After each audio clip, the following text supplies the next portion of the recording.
Alors donc, c'est la balado-diffusion de la sphère avec des bruits de pommes de Catherine Matisse. C'est bien, vous vous alimentez bien, Catherine. Oui, puis j'en ai pris une croquante Ah, pour vous. Les Macintosh, là, c'est... Oui, ils sont encore Oui, bonnes? vous aimeriez ça? Ils sont encore bonnes? Écoutez ça. Ah oui, c'est très croquant. C'est très croquant. Bon, ben pendant que vous mâchez, on va faire les tests de son de nos amis. Sylvain Baillet, qui est professeur de neurosciences et de génie biomédical. Bonjour Sylvain. Bonjour Mathieu. Ça va bien? On va faire un petit test de son. Tiens, Ouais. parlez-nous de votre semaine avec l'intelligence artificielle. Vos ordinateurs vont bien, On oui? s'entend très bien, tout le monde va bien. Ouais. Tout le monde a hâte au printemps. Tout le monde, même Ouais. les ordinateurs? Je crois bien. Ah ouais, Je crois bien. c'est bien. Même les ordinateurs sont tannés de la pluie, c'est dire. Ben oui, mais l'intelligence, on dit que l'intelligence artificielle, on lui donne nos billets. Donc, on lui Absolument. donne aussi notre horreur de la météo du Québec. Et alors voilà. Merci beaucoup, Sylvain. Et maintenant, on va y aller avec un instant. Je vais prendre votre titre. Mathieu Blanchette, vous êtes bioinformaticien responsable du laboratoire Computational Genomics, donc la génomique computationnelle. Voilà. On peut le dire comme ça. Bonjour. Bonjour, Mathieu. On va faire un petit test de son. Tiens, parlez-nous de votre semaine au bureau. Notre semaine a été très occupée. On a beaucoup de réseaux de neurones à entraîner pour toutes sortes de tâches en génomique. On va lever votre micro comme ça. Puis ça va être bon comme ça? Oui? Oui. D'accord. Parfait. Ça sonne super bien. Fabien? Oui, on va continuer votre test de son. Tiens, parlez-nous de combien de réseaux de neurones est-ce que vous entraînez actuellement? Ah, on en entraîne des milliers et chacun prend des milliers d'heures de calcul pour mieux exploiter les données qu'on a. Alors, c'est pas de la science-fiction, ça se déroule actuellement à Effectivement. Montréal. Fabien, ça va bien, oui? Ça va Comment très va le bien. réseau de neurones, Fabien? Votre réseau de Mon neurones, réseau de neurones personnel se porte relativement bien. Bon. vous réussissez à Euh, abstraire des choses de l'environnement qui vous entoure? J'essaye de faire des lectures et d'abstraire tout ça là pour vous livrer une chronique avec Cohérente. un peu cohérente. C'est bon? J'essaye. C'est bon. Parfait. Alors, on attend Martin Lessard. Il sera en retard. Je Il va être en viens de retard. recevoir un message. Et moi, je il veux- est bloqué dans les travaux, ce qui signifie qu'il a pris son auto. Donc son réseau de neurones ne fonctionne pas si rapidement finalement. C'est ça qu'il faut en déduire. Moi, il faut que je vous parle de ma semaine. Bon. Non, mais... Non, mais, Non, mais on cette est semaine- désolé, on vous a pas posé la Cette question. semaine, je vous jure, j'ai versé... En fait, la larme n'a pas coulé, mais j'ai eu les yeux pleins d'eau quand j'ai appris... Oui. Quand j'ai appris que la sonde de Cassini était passée entre Saturne et les anneaux de Saturne. C'est...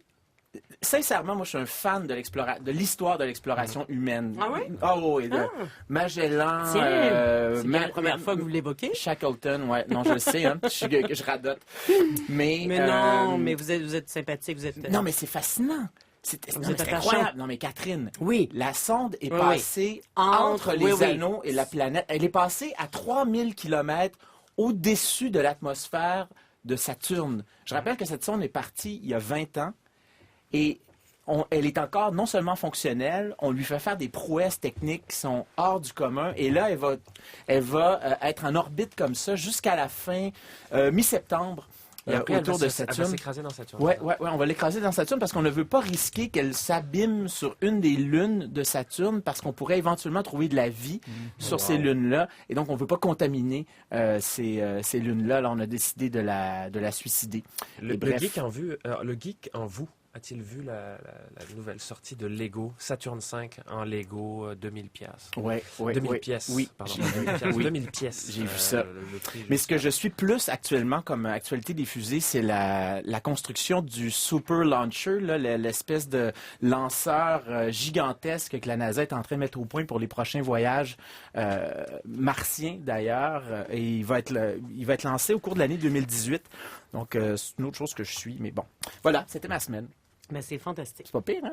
Vous êtes vraiment... Non, sinon, mais je veux dire... Votre capacité d'émerveillement m'émerveille moi-même. Merci, Catherine. Et là, on attend toujours Martin Lessard. Il va arriver, puis on va lui parler. On va être bien content. Donc, Mais il ne sera pas dans le balado. Non, il n'est pas dans le balado. Alors, on commence dans 3, 2, 1. Alors, on est en direct du studio 25 à Radio-Canada. C'est la sphère qui commence et on est très content de vous savoir là. C'est toujours un grand plaisir d'être ici en direct de notre beau studio brun et beige. En fait, ocre et brun, on pourrait le dire comme ça. Il y a autour de la table Catherine Matisse. Bonjour, Catherine. Il y a Fabien Lozac. Bonjour. Mathieu. Je vais vous faire écouter quelque chose. Avez-vous entendu parler de Lyrebird cette semaine? Ben oui, mais par vous. Oui, merci Catherine. Vous êtes ma source principale Merci. d'information, M. Dugal. Catherine, je vais vous donner votre 20 tout de suite. Une jeune pousse de Montréal qui a développé une application pour recréer de la voix à partir d'un enregistrement sonore. Alors, écoutez bien ça. Ce que vous allez entendre, là, les gens que vous allez entendre, ce ne sont pas des vraies voix, ce sont des voix générées. Alors, vous allez entendre Barack Obama, Hillary Clinton et un certain Donald Trump. Écoutez ça. Hey, Doc, have you heard about this new technology? Are you speaking about this new algorithm to copy voices? Yes, it is developed by a startup called Lyrebird. This is huge. They can make us say anything now, really anything. The good news is that they will offer the technology to anyone. This is huge. How does their technology work? Hey guys, I think that they use deep learning and artificial neural networks. Hillary is right, and I can tell you that their team is great. I wish them good luck. I'm sure they will do a good job.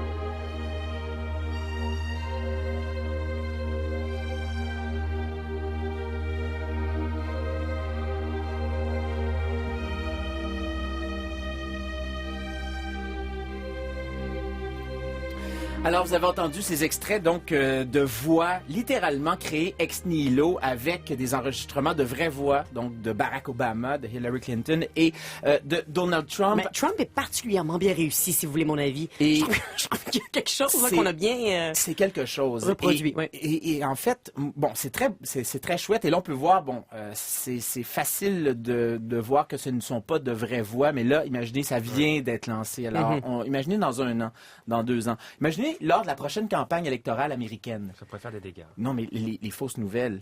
Tout à fait. Moi, j'ai entendu ça, j'ai dit, bon, OK, on n'est pas sorti du bois avec, avec les fausses nouvelles. Et donc, rappelez-vous que c'est une jeune pousse de Montréal qui s'appelle donc Lyrebird, qui travaille notamment avec le Mila, qui est ce grand laboratoire où on retrouve notamment Yoshua Bengio, qui est un de ces grands papes de l'apprentissage profond. Et la musique que vous avez entendue après ça, c'est une autre application d'intelligence artificielle que j'ai découvert cette semaine qui s'appelle Juke Deck. Alors, je vous invite à aller faire un tour du côté de cette plateforme-là, donc J-U-K-E-D-E-C-K. Et donc, avec Juke Deck, c'est littéralement de la musique également qui est créée par des intelligences artificielles. Alors, on n'a pas du tout d'intervention humaine dans ce que vous avez entendu. Donc, vous allez me dire, c'est pas de la grande musique. C'est vrai, c'est pas de la grande musique. Mais en fait, ce qu'il faut comprendre, c'est qu'aujourd'hui, toute l'émission est une vaste mise en abîme. Hein? Tout est de l'intelligence artificielle. Sommes-nous vraiment nous? Je ne sais pas. Nous ne sommes pas là, d'ailleurs. Et d'ailleurs, Martin, il n'y avait pas encore de technologie pour recréer son hologramme, mais il a finalement réussi à trouver, non pas le forum, mais bien le Studio 25. Bonjour, Martin. C'est plutôt les routes pour me rendre jusqu'au Studio 25 qui étaient difficiles. C'est Ah vrai. oui? Il faudrait des cours d'éducation, de communication routière, je crois, Ah à oui? certaines personnes. Est-ce que Montréal a déclaré la guerre à l'automobile? Je ne sais même pas s'ils savent qu'il y a des automobilistes qui veulent se rendre d'un point A à un point B, mais bon. Bon, ben voilà, ben vous êtes là, Martin. Vous allez avoir votre paye, pareil, cette semaine. On a aussi en studio avec nous 2 spécialistes dans leur domaine respectif de l'intelligence artificielle. Il s'agit de Sylvain Baillet, qui est professeur de neurosciences en génie biomédical. Il est directeur du programme de neuroimagerie en neuroinformatique à l'Institut neurologique du neuro là-dedans de Montréal, de l'Université McGill. Bonjour, Sylvain. Bonjour Mathieu. Et on a également un instant Mathieu Blanchette, qui est bioinformaticien, il est responsable du laboratoire de génomique computationnelle, également à l'Université McGill. Bonjour Mathieu. Bonjour. Vous entraînez, vous, des réseaux de neurones. Hein? Vous avez beaucoup de petits neurones artificiels qui travaillent pour vous là, dans vos semaines. Oui, absolument, on les utilise pour différentes choses. Je pense qu'on en parlera un petit peu plus tard dans l'émission, mais en effet, c'est devenu des outils indispensables en sciences en général et en particulier en neurosciences et en biologie. Mathieu, est-ce que l'intelligence artificielle est en train de changer radicalement la manière dont on pratique la médecine? Absolument. De toutes sortes de manières. On se fie de plus en plus à ces approches-là et je pense qu'on on a seulement effleuré la surface de ce qui est possible. Ce n'est que le début, hein, c'est la répétition générale. Ce qui nous a donné l'idée de faire cette émission-là cette semaine, c'est cette déclaration, on en avait parlé la semaine dernière, cette déclaration de Geoffrey Hinton, qui est un des pères de l'apprentissage profond, c'est vraiment un des plus grands spécialistes du domaine. Et dans le New Yorker, il y a quelques semaines, il a dit à propos de la profession de radiologiste, et là je le cite, il dit « Les radiologistes actuellement, ils sont comme le coyote dans Roadrunner, quand il arrive au bout de la route et qu'il y a un précipice en dessous de lui, là, la seconde où il se rend compte où il y a plus de sol sous ses pieds, les radiologistes sont là actuellement. Et là, on ne parle pas d'un horizon de 25 ans, on parle d'un horizon de 5 ans. Il dit même dans l'article que quand il va dans les hôpitaux, il dit plutôt que c'est un horizon de 10 ans parce qu'il ne veut pas se faire lancer des tomates par les radiologistes. Alors, on va tout à l'heure avoir une entrevue, quelqu'un qui est responsable d'un des plus gros ordinateurs qui crée cette intelligence artificielle-là dans le monde de la santé. Il s'agit de Watson, hein, cette intelligence artificielle qui a battu l'être humain à Jeopardy en 2011. Et bien là, maintenant, ils sont dans la santé connectée. Vous allez voir, c'est gros. Pas à peu près. Mais auparavant, on va faire un tour d'horizon de ce qui se passe dans ce milieu-là et on va aller du côté de Fabien Lozac. Mais juste avant, on va écouter de la musique qui a été créée par ce site-là, donc Juke Deck. Et pour présenter Fabien, une pièce qui a été intitulée par l'intelligence artificielle Epic Pardon.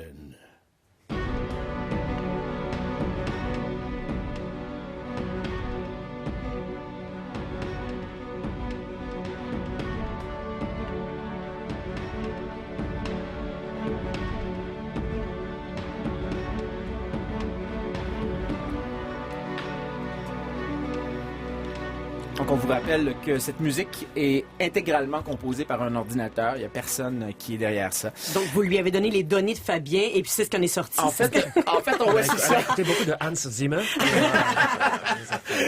Mais vous irez voir ça, donc jukedeck.com. Vous pouvez créer vos propres musiques et vous avez bien du plaisir. On le disait tout à l'heure avec nos invités à qui on va parler tout à l'heure, on vit actuellement la répétition générale de l'arrivée de l'intelligence artificielle dans le domaine de la santé. Et ça a commencé notamment, Fabien, en 2012 avec une jeune femme de 17 ans. C'est une histoire complètement extraordinaire. Cette femme-là s'appelle Brittany Wenger. Et en 2012, elle apprend, alors qu'elle a 17 ans, avec beaucoup de tristesse, le diagnostic de cancer de sa cousine. Et là, elle se lance dans un projet un peu fou. Elle regarde beaucoup de tutoriels qu'elle trouve en ligne et elle développe un outil de diagnostic de cancer basé sur l'apprentissage profond, ce qu'on appelle le deep learning, et un réseau de neurones artificiels. Alors, ces réseaux-là, ils n'ont rien de biologique, ce sont en fait des modèles de calcul statistiques et probabilistes dont la conception est inspirée un peu des neurones biologiques. C'est une métaphore pour décrire des nœuds de calcul et ces réseaux-là, ils ont la capacité d'ingérer et de digérer une énorme quantité d'informations. Je mets un peu la table pour l'émission par rapport à ça parce que c'est des termes qu'on va retrouver énormément. Et ces réseaux-là aussi, ils sont apprenants. Et donc, Brittany, qu'est-ce qu'elle a fait? Elle a utilisé ces réseaux pour classer des milliers d'échantillons de tissus mammaires en bénins et malins, jusqu'à ce que ces réseaux arrivent à identifier correctement des formes idéales de cellules saines et de cellules malades. Et après plusieurs mois d'essais et d'erreurs, Brittany, elle a présenté son projet à la foire de sciences de Google et elle a remporté le premier prix. Son modèle de diagnostic était fiable à 99,1%. Wow. Et des histoires comme ça, depuis 4, 5, 6 ans, eh bien, ça se multiplie. Je vous donne un autre exemple qui est incroyable. Ça s'appelle Face2Gene. C'est une application développée par la même équipe israélienne, vous rappelez-vous, qui avait vendu le programme de reconnaissance faciale à Facebook. Et cette fois-ci, le programme permet d'identifier certaines maladies génétiques grâce à un simple selfie. C'est que, finalement... Pardon? Ouais, non, mais c'est une photo et on identifie une maladie génétique. Exactement. Vous donnez la photo et le réseau neuronal est capable d'identifier la maladie génétique qui vous accable. C'est qu'en fait, des milliers de maladies génétiques se manifestent par des traits faciaux particulier et en plongeant dans son immense base de données de portraits d'enfants malades, eh bien l'intelligence artificielle de Face2Gene identifie des dénominateurs communs, donc des motifs faciaux idéaux à un groupe de personnes qui ont le même syndrome et l'application est capable de diagnostiquer 4000 syndromes génétiques différents. À partir d'un selfie. À partir d'un selfie, c'est complètement fascinant. Un autre exemple tout autant fascinant... Non, c'est pas fini. Oui, non, c'est fini. Non, il y en a plein comme ça. Un autre exemple fascinant pour comprendre l'avancée un peu fulgurante des intelligences artificielles, c'est Right Eye. Right Eye, c'est une application qui a étonné cette année au CES, le Consumer Electronics Show de Las Vegas. Et pour cause, parce que Right Eye propose un test qui peut identifier les premiers stades de l'autisme chez les nourrissons avant 12 mois. La promesse et l'explication, c'est que finalement, elle utilise des capteurs infrarouges pour tester le mouvement des yeux des enfants qui regardent une vidéo. La vidéo, elle affiche des visages et des formes géométriques. Les enfants à cet âge-là doivent être normalement plus attirés par les visages que par les objets abstraits. Et donc, en comparant le temps de vision consacré aux visages et aux objets à une espèce, encore une fois, d'immense base de données, eh bien, Right Eye est capable d'identifier si l'enfant souffre du trouble du spectre autistique et à quel degré. Et ce qui fonctionne avec les images fonctionne aussi avec la voix. Par exemple, il y a des intelligences artificielles qui sont capables de reconnaître les infimes signes du langage qui trahissent l'arrivée d'Alzheimer. Wow. Non, et ça marche aussi pour le stress post-traumatique, pour la schizophrénie. Donc vous voyez un peu les nouvelles technologies, on arrive dans une espèce d'ouverture. Et là, les promesses sont infinies. Il faut dire que dans les deux cas, vous avez parlé de la reconnaissance vocale et la reconnaissance d'image. Les premières applications d'intelligence artificielle, en fait, ce avec quoi on a entraîné ces fameux réseaux de neurones-là, à la base, c'était avec des images et avec de la voix. Donc c'est normal qu'on voit les premières applications de ces recherches-là dans ces deux domaines-là. Mais passons maintenant un peu aux conséquences. Hein. On peut identifier un peu les grandes transformations à venir. On aime bien se prêter à ce jeu-là, un peu de futurologue à la sphère. Mais déjà, on voit les grandes transformations. Là. Déjà, on a une nouvelle façon de diagnostiquer. Traditionnellement, le diagnostic, ça suit toujours un protocole. On dresse l'historique du patient, on fait des hypothèses, on affine ces hypothèses avec les tests, on élimine des hypothèses. Là, l'intelligence artificielle, elle ne suit plus des protocoles. Elle reconnaît des modèles en analysant des signaux faibles sur un modèle statistique et probabiliste. Et il y a d'une certaine manière une boîte noire. On ne sait pas trop ce qui se passe, comment elle réfléchit, cette intelligence-là. Et puis, vous l'avez dit, on redéfinit complètement le statut de médecin. Aujourd'hui, on entend parler un peu de ces grandes entreprises qui travaillent dans l'intelligence artificielle. Ils disent qu'il n'y a pas de concurrence avec les médecins, on est en complémentarité. Mais il y a des disciplines, notamment celles qui sont basées sur l'analyse des signaux, la radiologie, la dermatologie, qui vont être touchés par cette automatisation. On l'a vu dans les 5 dernières années. L'apprentissage profond va battre les radiologues dans à peu près tous les domaines du diagnostic. Watson, déjà, diagnostique un cancer du poumon avec un taux de réussite de 90%. C'est mieux que tous les radiologistes. Il y a une entreprise qui s'appelle Analytic à San Francisco qui décèle des fractures avec, encore une fois, une meilleure efficacité que les professionnels. Et donc, ce qu'on voit, c'est qu'il y a un changement. Le radiologiste devient de moins en moins un médecin, mais de plus en plus un technicien. Et là, il y a un changement. Et puis, pour certains égos de médecins, ça va être très difficile. Et peut-être pour certains salaires aussi. On sait que... Je ne sais pas de quoi vous parlez. Un demi-million par professionnel. C'est ça aussi qui font qu'ils ne sont pas prêts de disparaître. Il y a comme une classe qui se tient entre eux. Ils ont comme des choses qui font qu'ils peuvent jouer un jeu politique. Pas des chauffeurs de taxi. Non, voilà, on peut le dire comme ça. Il y a quelque chose aussi qui est très impressionnant et qui est un changement de mentalité, c'est que cet usage toujours plus récent des grandes bases de données, des intelligences qui les trient, accentue notre dépendance au fétichisme des données. On s'habitue à penser que les données contiennent les clés des problèmes et qu'il faudrait juste laisser les intelligences artificielles passer à travers pour nous donner des solutions toutes faites. Et rappelez-vous de cet article de Chris Anderson dans Wired qui annonçait, lui, la fin de la théorie.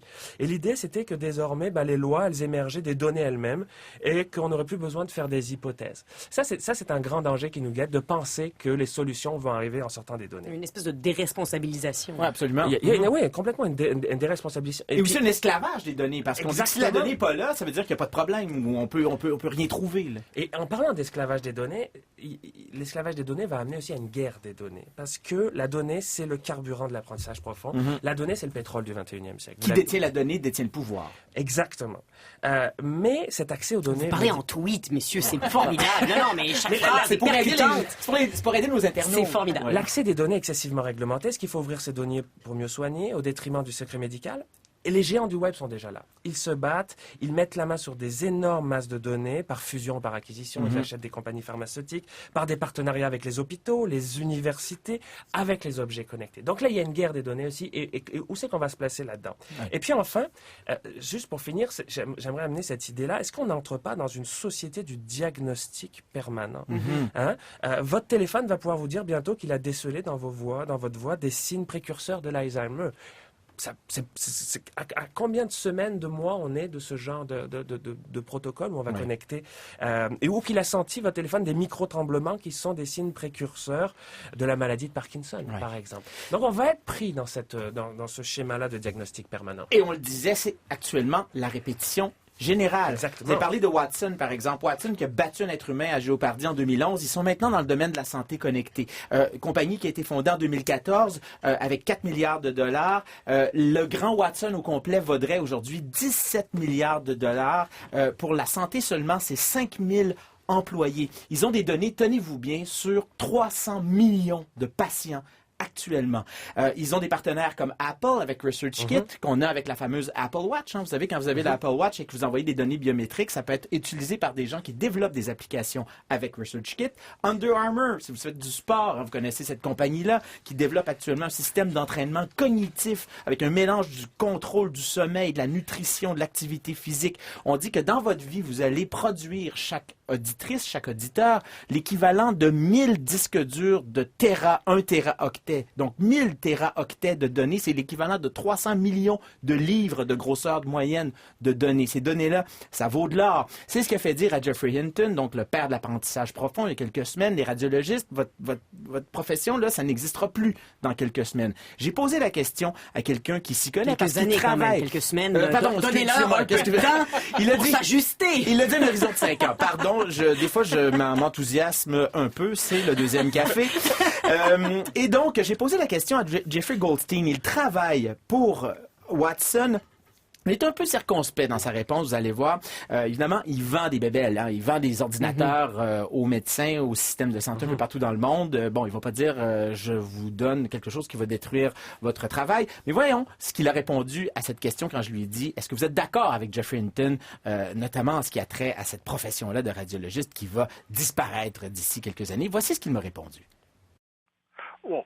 Honnêtement, je pense qu'on aura toujours besoin des médecins, des infirmières et tout, et que simplement pour moi, l'intelligence artificielle, et nous parlons chez IBM, chez Watson surtout, ce qu'on appelle cognitive, c'est simplement là pour aider les médecins, pour aider dans les traitements, pour bien guider tout ce qu'il faut faire, mais le besoin d'avoir des médecins à côté de nous pour bien dépister, pour faire les diagnostics, on aura toujours besoin.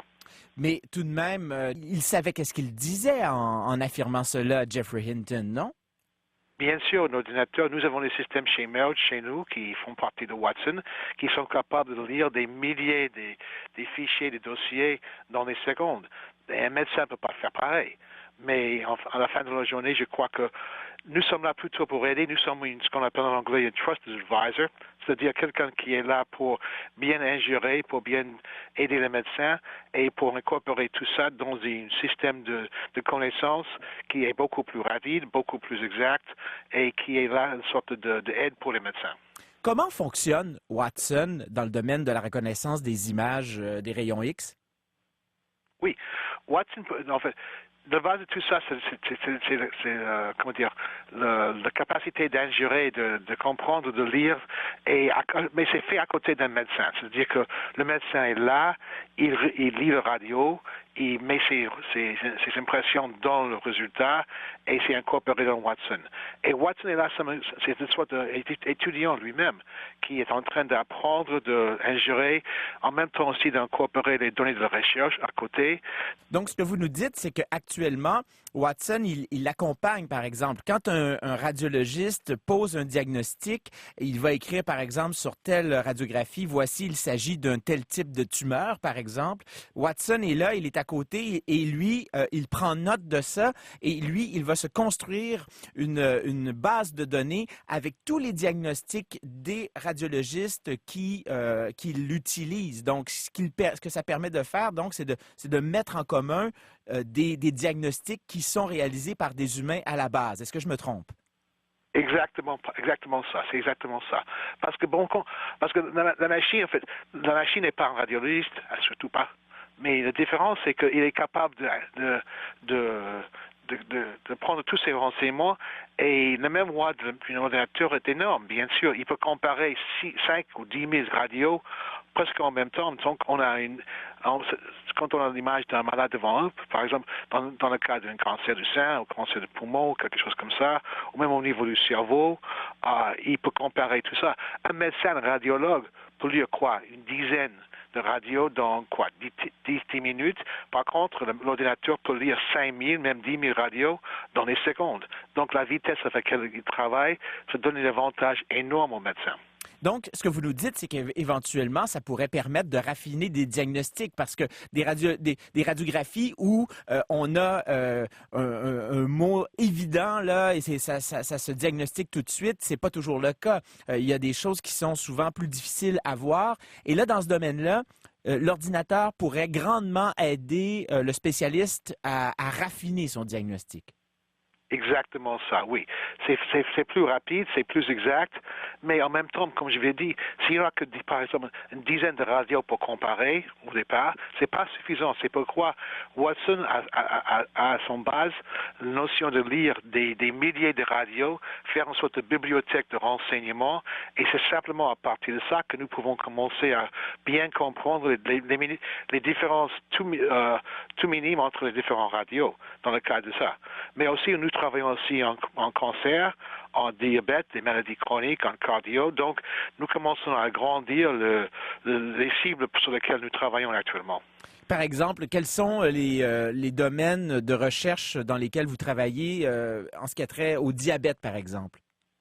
Oui, bien sûr, le diabète, que ce soit le Canada ou n'importe quel pays, c'est un des fléaux les plus importants au niveau de la santé générale. Et le problème, c'est que le diabète, il y a plusieurs types. Type 1, c'est-à-dire qui dépend de l'insuline pour les traitements. Par contre, le type 2, c'est qu'il est beaucoup plus courant. Ça frappe des gens qui sont plus âgés, qui ne font pas attention au régime, etc. Mais les traitements sont variables. Et si on est devant, par exemple, 10 gens qui sont diabètes, chaque malade est différent. C'est pourquoi je viens de vous parler aussi de ce qu'on appelle médecine de précision. Il faut prendre en compte à la fois le fait que le malade est diabète, mais en même temps, quelles sont les autres maladies qu'on trouve à côté. On peut être diabète et avoir, par exemple, des problèmes cardiaques, des problèmes au niveau du rein, etc. Donc, il faut tout incorporer pour bien établir le bon traitement pour ce malade. Donc, en revenant sur la notion de médecine de précision, il faut bien établir qui est le malade devant lequel je travaille actuellement et quels sont les meilleurs traitements à proposer pour avoir le bon résultat. Mais comment est-ce que l'ordinateur peut aider le médecin? Le médecin faisait déjà ce travail-là. Il y avait des médecins qui étaient capables de travailler avec des diabétiques avant Watson. En quoi est-ce que Watson va les aider à mieux travailler? Oui. Je vous donne un exemple. C'est la question qu'on pose souvent. Bien sûr, je suis médecin déjà depuis 30 ans. Pourquoi, comme vous dites, je ne peux pas diagnostiquer le diabète? Moi, je peux, bien sûr, diagnostiquer le diabète, mais quel est le meilleur traitement? Il est presque impossible pour un médecin de lire, de rester bien au courant de tout ce qui se passe au niveau de la recherche. Watson est là pour ingérer toutes ces données et pour prendre des données spécifiques du malade pour bien établir les meilleurs traitements. Nous sommes là, comme je vous ai dit, c'est comme une sorte de conseillère pour le médecin. Quelles sont les nouvelles recherches, quels sont les nouveaux médicaments et quels sont les médicaments qui sont bien alignés à la fois avec le diabète, mais aussi avec ses problèmes cardiaques, ses problèmes au niveau du rein, etc. Et un médecin, bien qu'il puisse essayer de faire ça, la vitesse et, l'exactitude de ces diagnostics et ces traitements, c'est bien facilité avec un système comme Watson. Donc c'est pas là pour remplacer, mais c'est là simplement pour aider. Ce que vous nous dites, c'est qu'il y a tellement de recherches et de nouveaux médicaments qu'un médecin, même qui veut se tenir à jour, il ne peut pas le faire. Dans le fond, l'ordinateur, ce qu'il fait, c'est qu'il va faire ce travail de défrichage-là à la place du médecin. Exact. Et c'est là pour simplement, parce que il faut que Watson prenne en même temps toutes les données du malade, l'histoire médicale, l'histoire sociale, même son histoire génétique, c'est-à-dire que chaque malade est différent. Ses origines, d'où ils viennent, sa famille, tout ça, ça joue aussi sur le diagnostic, sur le traitement. Mm-hmm. C'est pourquoi c'est très, très important de capter toutes ces données, mettre ça dans la machine et voir les comparaisons entre les gens qui ont les mêmes conditions, mais aussi la même origine génétique, les mêmes maladies et tout ça, pour voir quels sont les médicaments qui marchent mieux chez ces gens. À l'heure actuelle, combien il y a de documents, de recherches, de diagnostics qui sont ingérés par Watson par jour ou par mois? Est-ce que vous avez des données là-dessus? Oui. Au niveau de Watson, il y a des milliers de pages par jour. Je crois qu'on a déjà donné millions de pages de données qui sont incorporées dans Watson. Watson, c'est une sorte de grande bibliothèque, mais qui est capable aussi de chercher dans cette bibliothèque pour avoir, avec un certain niveau d'exactitude, quelles sont les conditions, quelles sont les réponses, quelles sont les maladies sur lesquelles je dois travailler. Donc, à la base de tout ça, c'est le malade lui-même. Donc, on commence avec ça. On cherche tout ce qu'il y a, ce qu'on appelle les données qui sont comme les résultats de bilan de sang, etc. Oui. Mais aussi des choses que le médecin pose des questions. Quand vous allez chez votre médecin, il vous pose des questions. Donc, c'est pas ce qu'on appelle des données structurées, ce sont des données non structurées. C'est-à-dire la conversation que vous avez entre vous et votre médecin, c'est peut-être le plus important. Il vous pose des questions, vous donnez des réponses. Il n'y a pas des choses structurées dans ça. Comment allez-vous aujourd'hui? Toutes ces questions comme ça, il s'est incorporé dans Watson. Et là, Watson est capable de lire et de comprendre tout ça pour trouver des notions de base qui sont vraiment à la... c'est des éléments fondamentaux pour des diagnostics. Et Watson est capable de faire ça. C'est la différence entre le système cognitif qui sont capables de comprendre, de lire et d'incorporer toutes ces données par rapport à ce qu'on appelle l'intelligence artificielle, qui est plutôt des choses plus rigides, bien sûr. Watson apprend tous les jours, tandis que les systèmes d'intelligence artificielle sont beaucoup plus rigides. Il faut que le médecin soit à côté, bien sûr, pour aider le système à apprendre, mais une fois que c'est là, c'est fixe. Par contre, Watson est toujours en train d'apprendre de nouvelles choses, et chaque fois qu'il apprend, c'est incorporé dans les notions de base. Vous êtes présent dans combien d'hôpitaux, de centres de recherche dans le monde? Aux États-Unis, au Canada. Actuellement, au Canada, nous travaillons avec l'Ontario Brain Institute et University Health Network en Ontario. Aux États-Unis, on est partout aux États-Unis, même en Asie, en Europe. Je n'ai pas un numéro exact, mais il y a presque des centaines des hôpitaux, des réseaux et tout ça avec lesquels nous travaillons actuellement. Est-ce que les médecins doivent revoir leur manière de travailler quand ils travaillent avec Watson? Oui, et je crois que ça commence déjà à avoir une grande place. En fait, en général, les médecins qui sont formés aujourd'hui, les jeunes médecins qui sont en train de faire leur éducation, ils sont déjà bien orientés sur ça. Tout le monde travaille sur son iPhone, sur son tablette, et ils sont déjà plus au courant, et ils exigent que les données, les renseignements, tout ce qu'ils ont besoin sont là sur place. C'est pourquoi que l'évolution de tout ça est très, très important. Et je crois que d'ici même pas 10 ans, mais dans 5 ans, nous allons voir notre façon de faire la médecine partout dans le monde. Jeffrey Goldstein, c'est extrêmement intéressant tout ça. Merci beaucoup de nous avoir expliqué un peu comment fonctionnent ces nouvelles intelligences cognitives et non pas artificielles, comme vous voulez qu'on les appelle, dans les hôpitaux en collaboration avec les médecins. Je rappelle que vous travaillez pour IBM Watson, ce grand projet d'intelligence cognitive dans le domaine de la santé. Merci beaucoup, Jeffrey Goldstein.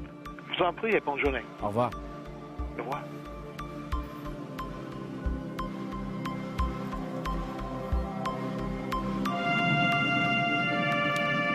Bien, voilà, on va continuer à être dans ce vertige parce que, franchement, ce qu'on entend là, on se rend compte que on est au début de tout ça. Sylvain Baillet, vous êtes professeur en neurosciences et génie biomédical à l'université McGill. Vous avez été approché par Watson. Mais en effet, ils ont manifesté de l'intérêt par rapport aux sciences du cerveau, c'est-à-dire aux neurosciences, à la neurologie, au traitement et à la recherche biomédicale qu'on peut faire sur le cerveau, qui est le système le plus complexe dans le corps humain. Donc tous ces aspects, en effet, de dysfonctionnement de cet organe, on va dire, sont très intéressants pour Watson. Mais donc c'est que des discussions, là. Vous ne travaillez pas avec eux, là. On commence les discussions. Il y a manifestement un intérêt réciproque. On va revenir avec vous tout à l'heure sur ces avancées dans le domaine de l'intelligence artificielle. Sachez qu'il y a 7000 applications qui ont été développées avec Watson jusqu'à maintenant. C'est quand même assez considérable pour une compagnie, rappelons-le, qui a été fondée en 2015.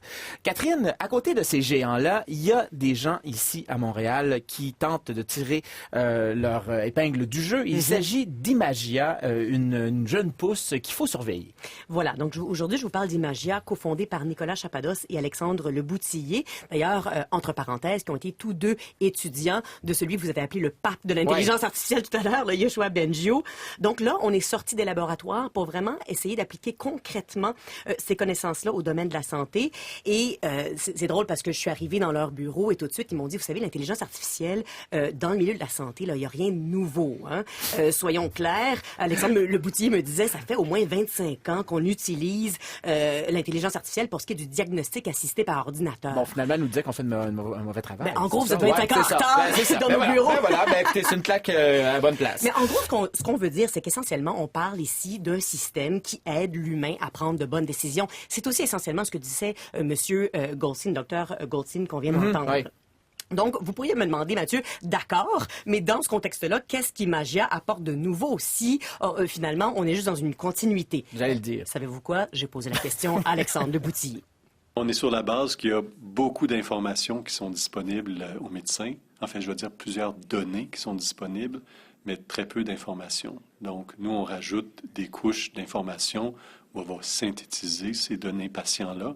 Donc, on va tisser des liens entre des données d'image et des données génétiques du patient ou des données de laboratoire ou des données de rapport afin que le radiologue, le médecin, l'oncologue puissent voir justement c'est quoi les liens prédictifs. Donc, en fait, on va regarder à l'imagerie des textures qu'un humain a peut-être la difficulté à apprécier, mais que la machine peut dire au radiologue, par exemple, ici, dans cette texture-là, ce qu'on est en train de voir, c'est quelque chose qui ressemble à une mutation génétique.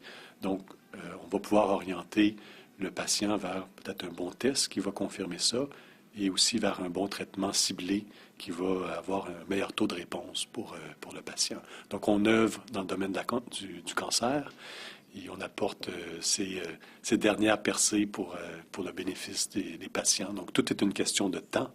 On veut sauver du temps et avoir l'information au bon temps, c'est toujours approprié.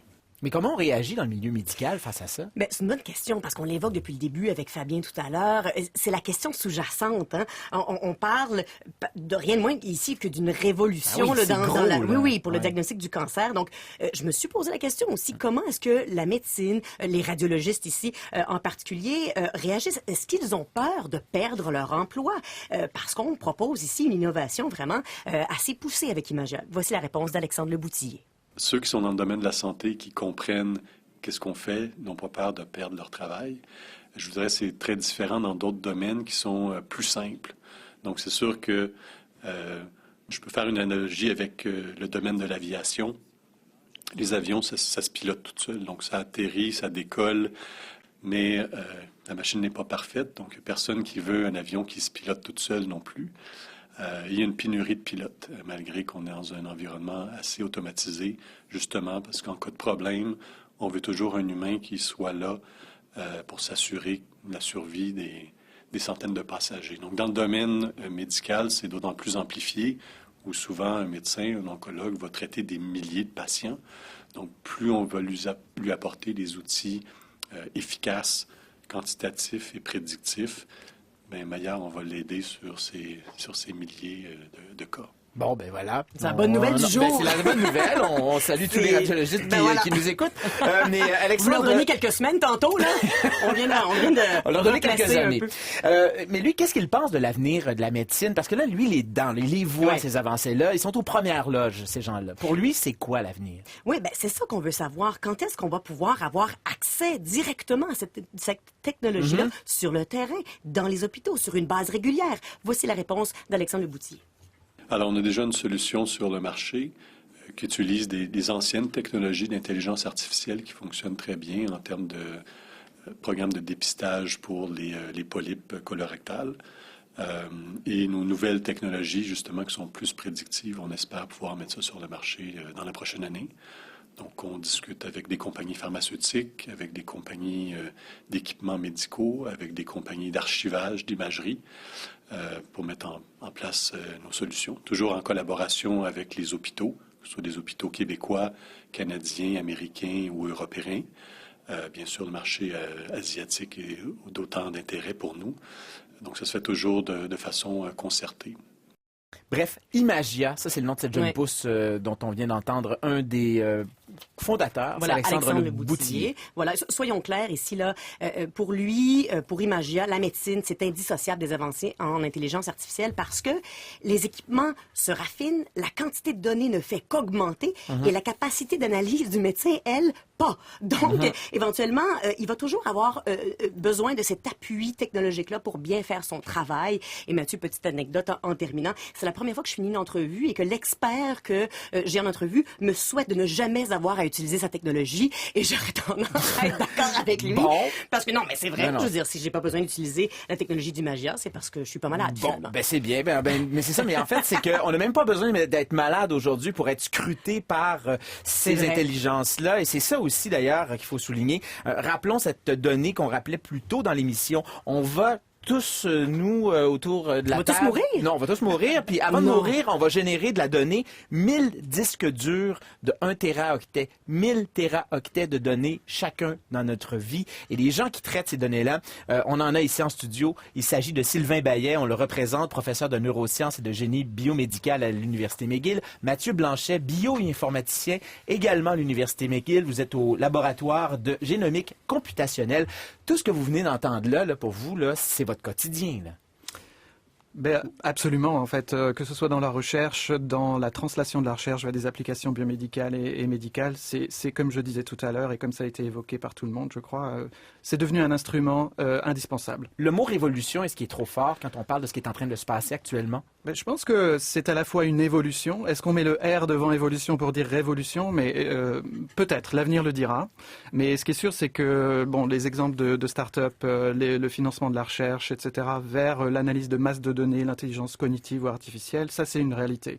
Donc c'est une vague et il faut surfer sur cette vague et voir jusqu'où elle nous emmène. Et pour l'instant, on est un peu dans une phase, j'en parlais tout à l'heure avec Fabien, de lune de miel, c'est-à-dire qu'on découvre les capacités et on imagine qu'elles sont infinies, mais on peut en douter. Comme toute technologie, il y a une limite à ça, mais il y a un aspect fascinant parce que d'une certaine manière, on perd nos prérogatives d'être humain et on les transfère à la machine. Et là, c'est un point de rupture. C'est peut-être le point de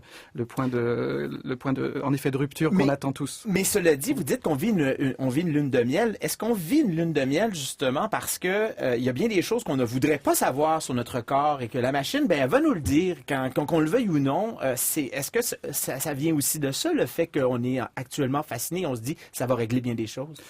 Ben, je pense que ça dépend de qui on parle. On est dans une lune de miel quand on est scientifique, ingénieur, peut-être journaliste, etc.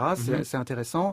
Maintenant, est-ce que dans le quotidien, ça va nous affecter? Ça commence à nous affecter, mais c'est devenu presque, transparent pour nous. C'est-à-dire qu'on utilise cette technologie dans nos téléphones, etc. La reconnaissance vocale, on l'apprécie, mais est-ce qu'un jour, ça va nous revenir comme un effet boomerang? Ou en effet, en parlant dans notre téléphone, on va nous dire, en effet, vous êtes en train de mentir, par exemple. Et là, il y a des aspects, on parlait de fausses nouvelles ou des aspects légaux qui sont extrêmement importants. Où on décèle les premiers signes d'Alzheimer dans la demande que vous avez fait à Siri. On pourrait arriver à ça. Exactement. Est-ce que c'est souhaitable alors qu'il n'y a pas de traitement disponible pour l'Alzheimer ou d'autres syndromes neurocognitifs de tel type? Non, sans doute pas. Et on parle même pas de l'aspect des assurances qui auraient accès éventuellement à ces données-là et qui diraient, ben, coudonc, non, moi je ne vous assure pas parce que j'ai écouté votre voix. Hein? C'est ça. C'est carrément ça. Dans le domaine de la génétique, Mathieu Blanchet, vous êtes bioinformaticien. Comment est-ce que ça change la nature de votre travail? Ça change tout, vraiment. Vous savez, votre génome, le génome de Mathieu Digal, c'est un bout de texte. Attention à ce que vous dites. Oh oui, je l'assume pleinement, mon côté bout de texte et Homo sapiens. Un long bout de texte, mais un long bout de texte néanmoins. Effectivement, et un bout de texte qu'on aimerait bien pouvoir bien interpréter de manière à comprendre comment est-ce que les cellules en santé fonctionnent, mais ensuite pour pouvoir comprendre quel est l'impact de perturbations, de mutations.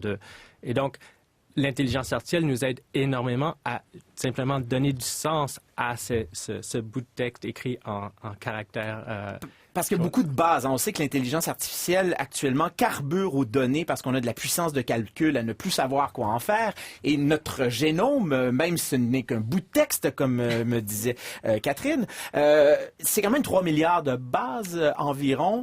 Donc, ça, c'est du bonbon là, pour ces ordinateurs-là. Parce que ça aime ça, de la donnée. Effectivement. Et c'est pas seulement votre génome, mais le génome de 50 000 autres Québécois ou c'est à ce moment-là qu'on peut commencer à faire des liens entre la génétique et des maladies, par exemple. Mais comment est-ce qu'on peut actuellement faire des choses qu'on ne pouvait pas faire auparavant? Là? Qu'est-ce qui est nouveau, vous, dans votre travail, qui est rendu possible par l'intelligence artificielle? Bien, il y a deux choses. D'abord, l'intelligence artificielle, elle carbure aux données, comme vous le disiez, et ces données-là, de plus en plus, sont disponibles. Dans le domaine de la génétique, c'est beaucoup plus facile qu'avant de séquencer l'ADN, et donc ces données-là sont facilement disponibles. Et ensuite, il y a eu des avancées technologiques qui permettent de vraiment tirer profit de ces données-là, qui, jusqu'à il y a quelques années, étaient pas disponibles. Oui, vous voulez rajouter quelque chose là-dessus, je voulais Sylvain rajouter à Baillet? ce que Mathieu disait très justement. Ce qui est très fascinant, c'est que ça nous permet de mettre en correspondance différentes échelles, différents types de données. Donc non seulement dans un champ particulier, moi je fais beaucoup d'imagerie par exemple, l'intelligence artificielle est au rendez-vous et nous aide. Dans ce que fait Mathieu, c'est la génétique, voilà. Mais ce qui manque encore dans les approches, disons, typiques de la science, c'est le passage à l'échelle, le passage à travers les différentes échelles, de la biologie moléculaire, donc de la génétique, puis cellulaire, puis intégrative, puis jusqu'au comportement et aux maladies. Ça, on a de la difficulté à le faire en tant que scientifique et aussi en tant que médecin, j'imagine. C'est très intéressant ce que vous dites là. C'est que dans le fond, vous êtes dans les gènes, vous êtes dans l'imagerie, on pourrait dire des trucs macro. Là. Vous regardez des organes, par exemple. Et donc, le lien entre le gène et l'organe, c'est ce que l'intelligence artificielle pourrait aider à créer, là, trouver des correspondances, des relations peut-être même de cause à effet. Ça, c'est le Graal, évidemment. Et c'est vrai que la génétique joue un rôle extrêmement important, mais on sait que l'environnement, le comportement aussi influe sur l'expression des gènes, etc. Et ça, c'est quelque chose où il est très difficile d'accumuler des données. Et surtout, c'est pas simplement l'accumulation de données, c'est, comme disait Jeffrey Goldstein tout à l'heure, c'est l'indexation des données. C'est la connaissance qu'on vient ajouter aux données qui va permettre à l'intelligence artificielle de devenir vraiment intelligente et pas simplement artificielle. Et donc, cette mise en correspondance à travers les échelles, à travers les phénomènes, ça, c'est quelque chose qu'on a du mal à faire aujourd'hui parce qu'on est hyper spécialisé dans nos disciplines scientifiques et de connaissances. Et si, en tant qu'outil, cela nous permet de gagner de la profondeur, je pense que le pari vaut la peine d'être pris. Exactement. Chaque chercheur se spécialise dans quelque chose. On a un temps limité, une vie limitée pour apprendre quelque chose. Et pour un ordinateur, des données, c'est des données. C'est des bits, que ce soit des séquences d'ADN ou des images. C'est capable d'intégrer cela d'une manière qu'un humain pourrait prendre des milliers d'années à apprendre comment faire. Oui, c'est ça. Et aussi, il y a la question de... quand on a des gros ensembles comme ça, il y a des formes, il y a des schémas qu'on voit apparaître, qu'on ne verrait pas apparaître, par exemple, si on n'a que des petits ensembles et qui prendraient des milliers d'années à lire pour un être humain. Est-ce qu'effectivement, comme Fabien disait, on a, avec ces nouveaux réseaux neuronaux-là, une nouvelle manière de comprendre le corps humain? Je pense que oui, parce que, encore une fois, les machines peuvent digérer et vivre dans des espaces ou réfléchir dans des espaces à dimensions plus élevées que 3. Nous, en tant qu'être humain, on vit dans un espace géométrique à 3 dimensions. On peut ajouter le temps et c'est la 4e dimension. Mais c'est à peu près la seule chose. Alors que pour un programme informatique d'intelligence artificielle, par exemple, il est à même de trouver des structures, une sorte d'architecture dans des espaces à très grande dimension. C'est-à-dire la dimension génétique, comme je disais, la dimension de phénotypage en imagerie, ou en tissu cellulaire, en niveau sanguin, etc., normaux ou anormaux, et en comportement. Et naviguer dans ces espaces à grande dimension, ça, on ne peut pas le faire, comme vous le disiez, Mathieu. Mais les algorithmes peuvent apprendre, découvrir peut-être des structures cachées. Donc, à partir du moment, comme par exemple, quand on a eu les satellites, il y a plein de choses qu'on était capable de voir dans nos environnements qu'on ne pouvait pas voir auparavant. On pourrait comparer ça un peu, là. C'est-à-dire que quand on a des outils, par exemple, qui peuvent aller sur des grands ensembles de données dans le corps humain, c'est un peu comme mettre un satellite en orbite qui regarde les courants marins. Et là, on voit des choses qui étaient impossibles à voir auparavant. Effectivement. Vous avez utilisé le mot « comprendre » et c'est un peu délicat parce que un réseau de neurones artificiels peut apprendre à faire certaines prédictions sans nécessairement que l'humain qui est derrière puisse comprendre sur quelle base est-ce que ces prédictions-là sont faites. Et d'un point de vue d'un scientifique, c'est à la fois excitant et à la fois frustrant parce qu'un réseau de neurones va être capable d'apprendre à faire quelque chose sans que le scientifique derrière ou le médecin ait vraiment la compréhension de qu'est-ce qui se passe. En fait, comment il est arrivé... la boîte noire. Ouais, exactement. Ouais. Comment il est arrivé à ce résultat-là. Et d'ailleurs, bon, la musique que vous entendez, les ponts que vous entendez dans l'émission, c'est un peu la même chose. C'est-à-dire qu'on a des algorithmes qui ont créé de la musique. On sait grosso modo comment, c'était quoi qui avait à la base, puis qu'est-ce qui a à la sortie, mais à l'intérieur, on ne le sait pas. Et donc, ça, c'est pour un scientifique, ça peut être... c'est pas frustrant. Évident. Pas assez frustrant. En terminant, la question de la protection des données, j'imagine, vous travaillez avec des données qui sont quand même sensibles. On parle pas là, de compte de chèque, là. On parle littéralement du génome de Mathieu génome Dugal. de mon bout de texte. Mon bout de texte. Comment est-ce qu'on protège ces données-là? En effet, ça fait partie intégrante de l'aventure, en fait, notamment en biosciences et en biologie. La protection des données, de l'anonymat de la personne est essentielle. Et elle est un peu contradictoire avec, justement, l'envie de connaître un peu l'histoire de cette personne et ce qu'elle devient et si elle reste saine ou si elle développe une maladie. Donc, en tout cas, à McGill et à l'Institut neurologique, notre comité d'éthique est autour de la table quand on réfléchit à, par exemple, générer une grande base de données multimodale, etc., génétique ou imagerie, parce que avec le code génétique, on peut très bien identifier la personne. Enfin, si on est nourri de mauvaises intentions, de même qu'avec un scan IRM, on peut très bien l'utiliser comme, par exemple, des empreintes digitales. On peut identifier quelqu'un grâce à son scan IRM sans voir son visage. C'est vraiment un nouveau continent qu'on est en train d'aborder avec ça. Sylvain Bayet, je rappelle que vous êtes professeur de neurosciences et de génie biomédical à l'Université McGill. Mathieu Blanchette, vous êtes bioinformaticien, domaine d'avenir, s'il en est. Non, je pensais que c'était les médias, moi. Oh, non. Je ne mettrais pas... Je mettrais pas un écu là-dessus, moi. Donc, le laboratoire de génomique computationnelle, toujours à l'Université McGill. Et à côté de cette recherche publique-là, faut pas oublier qu'il y a de la recherche privée qui se fait. Et on va terminer avec ça, mon cher Martin. On parlait tout à l'heure de satellites qui est capable de nous donner des données qui n'étaient pas disponibles auparavant. Eh bien, actuellement, la compagnie Google est en train de développer, on dit que c'est le Google Earth de la santé humaine. Retenez ce nom-là parce que vous allez en entendre parler au cours des prochaines années, le projet Baseline. Qu'est-ce que c'est ça? Pour être plus précis, Mathieu, c'est Alphabet, la maison mère de Google, qui a annoncé que sa compagnie Verily, donc le V de Alphabet, le G c'est Google, V c'est Verily, donc qui veut cartographier effectivement la santé humaine. Donc le projet Baseline va recruter 10 000 volontaires américains, sur le sol américain de 18 ans et plus, en parfaite santé, qui vont partager plusieurs informations pendant 4 ans.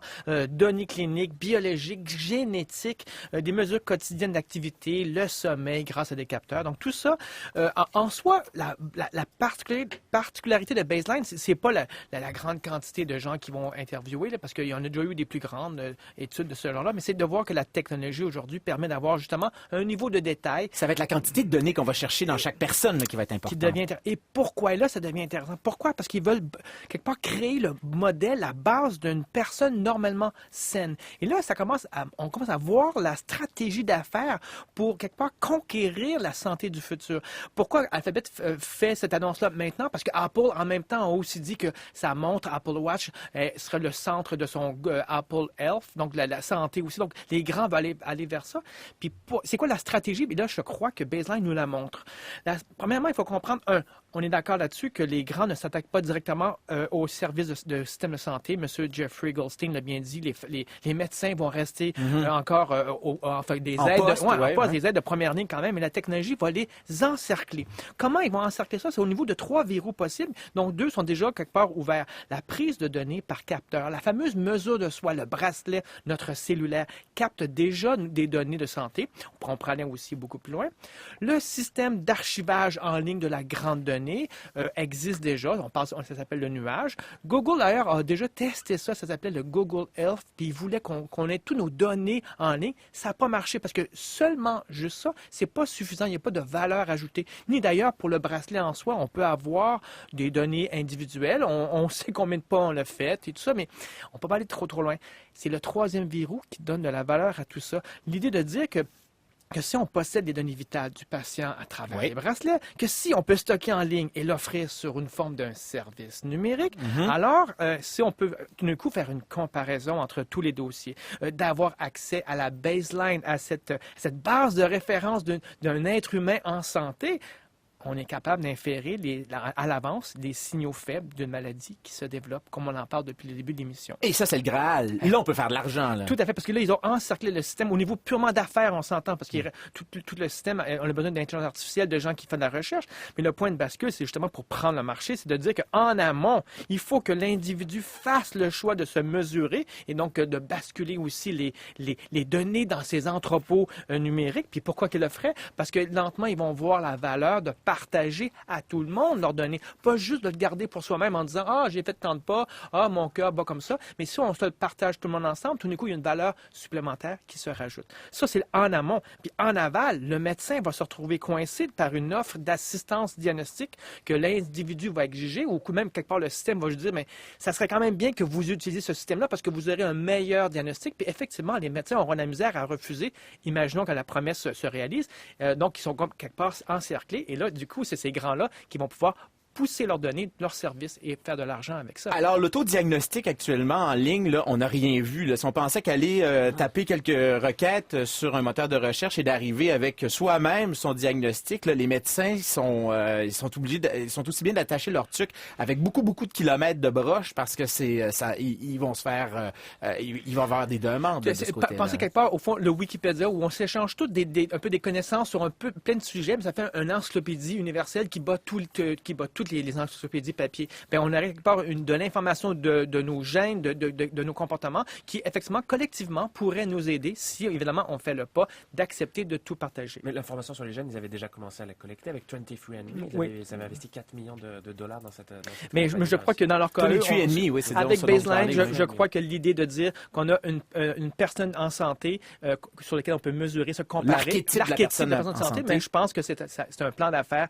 très intéressant. C'est actuellement en train de se faire. Ça s'appelle le projet Baseline. Ils vont recruter 10 000 volontaires pour trouver cette espèce de personne en santé idéale. C'est une des nombreuses tentacules de Google, en fait d'Alphabet, avec sa compagnie Verily, le Google Earth de la santé. Ben, on n'est pas sorti de l'auberge ça va nous placer, ça nous amener vers notre cher Francis Redé qui nous suit dans notre programmation. Bonjour Francis. Bonjour Mathieu, ça va bien? Ça va très bien. Oui. Pour être en santé, pour faire partie de ces personnes-là idéales en santé, il faut bien manger. C'est ce que vous allez nous proposer aujourd'hui. Absolument. Puis justement, il y a un indice. Il y a un sac devant vous que vous devez ouvrir. Oui. Et alors, là, ce sac, qu'est-ce que c'est l'élément principal? Ben, j'ai une vieille patente, là, c'est-à-dire un journal papier, et j'ai un petit contenant de plastique avec une poudre. Bon, alors pendant que vous allez vous partager la poudre, que vous goûtiez cette poudre verte quand même. Ça se goûte, ça?